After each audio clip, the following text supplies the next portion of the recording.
అందరికీ నమస్కారం. పవిత్రమైన కార్తీక మాసంలో మనం 19వ రోజుకి చేరుకున్నాం. ఈరోజు మనం కార్తీక పురాణంలో చెప్పబడిన కార్తీక వ్రత నియమాలను, వాటిని ఆచరించడం వల్ల కలిగే విశేష ఫలితాలను గురించి తెలుసుకుందాం. కార్తీక మాసం అంటేనే నియమ నిష్టలతో కూడుకున్న మాసం. ఈ మాసంలో పాటించాల్సిన కొన్ని ముఖ్యమైన నియమాలు ఇక్కడ ఇవ్వబడ్డాయి. నదీ స్నానం. కార్తీక మాసమంతా సూర్యోదయానికి ముందే నదులలో, కాలువలో లేదా కనీసం బావి, చెరువులలో స్నానం చేయడం అత్యంత పుణ్యప్రదం.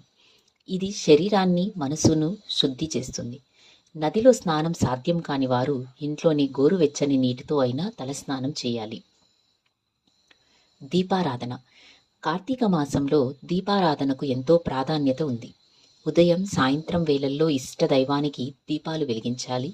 ముఖ్యంగా సాయంత్రం తులసి కోట వద్ద దేవాలయాలలో, నదుల వద్ద దీపాలు వెలిగించడం వల్ల సకల పాపాలు హరించి అష్టైశ్వర్యాలు కలుగుతాయి.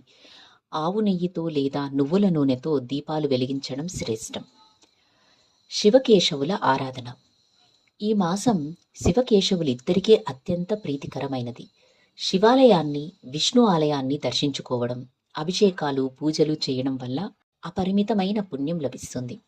కార్తీక సోమవారాలు, పౌర్ణమి రోజున శివాలయ దర్శనం, కార్తీక ఏకాదశి నాడు విష్ణు ఆలయ దర్శనం విశేష ఫలప్రదం. తులసి పూజ. కార్తీక మాసంలో తులసి కోటను పూజించడం చాలా ముఖ్యం. తులసిని లక్ష్మీ స్వరూపంగా భావిస్తారు. ప్రతిరోజు ఉదయం తులసికి నీరు పోసి దీపం వెలిగించి పూజించడం వల్ల సకల సౌభాగ్యాలు కలుగుతాయి.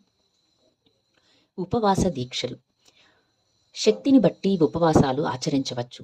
సోమవారాలు, ఏకాదశి రోజులలో ఉపవాసం ఉండడం వలన విశేష ఫలితాలు ఉంటాయి. కేవలం పాలు, పండ్లు మాత్రమే తీసుకొని ఉపవాసం ఉండవచ్చు. దాన ధర్మాలు. కార్తీక మాసంలో చేసే దాన ధర్మాలు అనంతమైన పుణ్యాన్ని ఇస్తాయి. బ్రాహ్మణులకు, పేదలకు అన్నదానం, వస్త్రదానం, దీపదానం, ఉసిరి దానం చేయడం వల్ల అష్టైశ్వర్యాలు సిద్ధిస్తాయి. సాత్విక ఆహారం.